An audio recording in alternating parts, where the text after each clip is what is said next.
What's going on? Welcome back to 100% NUFC. Sharky speaking. I hope you're all doing really well. So, it's been a very busy week on the Newcastle United news front. You know, there's been so much going on over the course of this week. Not only the World Cup, you know, England getting knocked out. So let's get into it really. So, first of all, Newcastle United have re-signed Kenedy on a season-long loan for the new season for 2018-2019 from Chelsea. Now, there was, you know, talk that he would come back, you know, from last season. You know, he had a successful, you know, first initial loan deal with us between January and May as of this year. You know, he played so well for the club, you know, scored a couple of goals. You know, Kenedy has got quality and, you know, he loved the fans, he loved the club. And from his playing career, I think it kind of makes sense that he comes back to Newcastle because, you know, he's playing week in, week out, he's scoring the goals, he's loved. And, you know, he's a Brazilian international and, you know, he's got a chance of playing for Brazil, you know, possibly, you know, in the run-up, you know, to their Confederations Cup, you know, and playing more for Brazil, because while he's still playing for Chelsea, he's going to be stuck on the bench and he's not really getting the games that he deserves. And, you know, but the lad's got quality.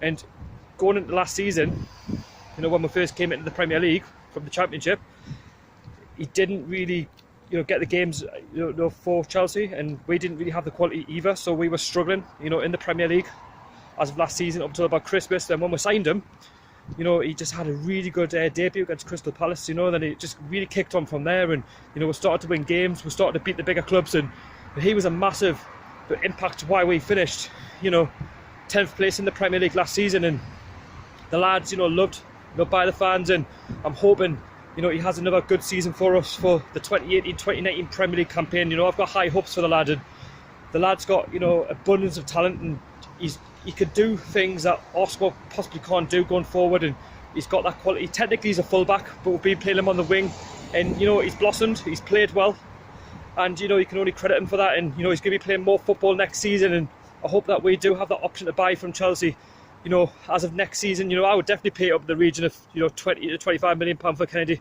because I think he's worth it. And at the moment, obviously, Chelsea have just sacked the manager Conte, so again, he's always going to struggle to get in that team. You know, Chelsea have got far too many good players, in my opinion. And, you know, welcome Kenedy to Newcastle, and I hope you have the season, you know, that you deserve, and I hope you know, score more goals, and you know, you make more of an impact for the club. As of the next bit of news for Newcastle, Mikel Merino has left and he's gone to sign for Real Sociedad. Hasn't really come to a surprise, if I'm honest with you.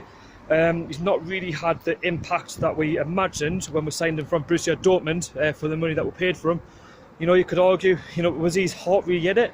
You know, was it the injuries that played a massive part? Was it Rafa Benitez not fancying him? Well, these are questions, you know, that we can answer all day, and I think, to be honest with you, the club didn't really see a fit for him. You could say that, you know, signing Ki Sung-young, it was always going to be, you know, hard for him to get back into the team, and Rafa Benitez probably didn't even fancy him, which in that case, you know, it's one of them, you know, which we've got to live with. In terms of Mikel Merino, you know, you can't fault his effort for the time that he was here, but I think £10 million, you know, for someone who wasn't really getting regular game time, I think it kind of makes sense for the club financially. You could argue, you know, this and that, but it's one of them. Really, I think financially it's good for the club, and, you know, we can hopefully use that money now, if Mike Ashley gives it to Rafa Benitez to go and spend, to get a quality striker, because we need strikers. Because last season Perez only scored 10 goals, and Gale for me just wasn't good enough. We didn't see enough of Joselu. Maybe I'm picking on them, but we just didn't see enough. And next season we're going to have a real test to get in the Premier League. You know, can we, you know, solidify ourselves back in that top 10? The pressure's really on, in my opinion, and it's just one of them that, you know, we're going to have to live with next season, because, you know, they always call it the second season syndrome. Anyway, in other news, Newcastle United have released their away kit for next season. It kind of reminds you of the 94-95 season, or 95-96, do beg your pardon. Kind of like a hoop design, really. It's red and blue with a gold Puma logo, with the Newcastle United gold badge, and I think it's white writing with a white number. It looks absolutely amazing, probably one of the best away kits I've seen in such a long time, and I'm definitely going to be buying it. Yes, it's expensive, but at the end of the day, if you support the lads, you don't care, really. I don't care, you know, what I pay in terms of Newcastle stuff, because that's the club that I love, you know, Newcastle United Football Club. And I think it's going to be released 3rd of August, and that's when the kit's going to be released. And then, in other news as well, Newcastle have rejected a bid from West Ham for Jamal Lascelles, £25 million. he's not going anywhere. You know, he's a crucial centre back for ourselves. You know, we need him. Without, you know, captain Jamal Lascelles last season, we could have struggled. There was stats were saying that when Jamal Lascelles was in the team, we played better. Without Jamal Lascelles, in that good partnership with Florian Lejeune, we may have struggled. You know, and we might have, you know, been towards that relegation zone. You know, the last 2 or 3 games, you know, of the season. Overall, of course, you know, big teams are going to be linked with our players, but you know, we need to show ambition. Rafa Benitez wants to see that ambition.